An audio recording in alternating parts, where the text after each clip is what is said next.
छन्न परतला। आपला मालक अशा रीतीने अरण्यात गेला, यामुळे दुःखी कष्ट झालेला छन्न मार्गात आपल्या दुःखाचा भार कमी करण्याचा प्रयत्न करीत होता।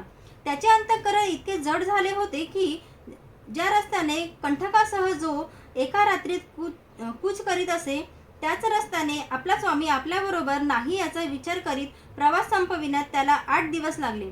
कंटक घोडा जरी मोठ्या शूराने आवेशाने कूच करीत होता, तरी तो अगदी गलित गात्र निस्तेज झाला होता।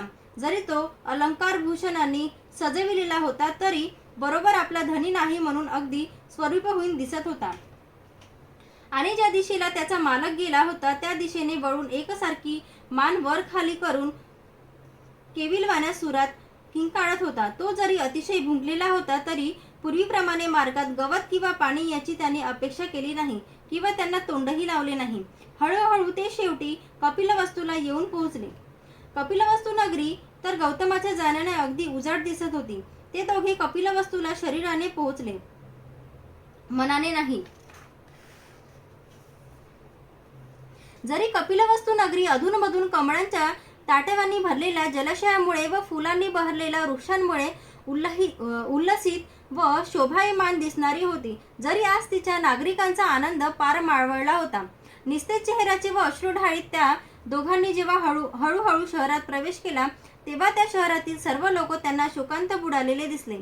जेव्हा लोकांनी छन्न आणि घोडा कंटके शाक्य कुळाच्या कुलदीपकाशिवाय गलितगात्र स्थितीत परत आलेले पाहिले, तेव्हा त्यांनी ढळाढळा हसू ढाळले। कुठे आहे आमचा राजपुत्र?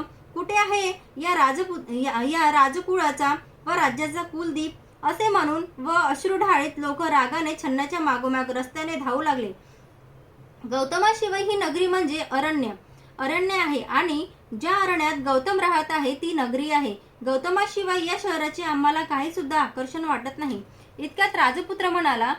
असा हर्षोद्गार काढीत नगर युवती रस्त्याच्या बाजूच्या खिडकीतून गर्दी करून पाहू लागल्या।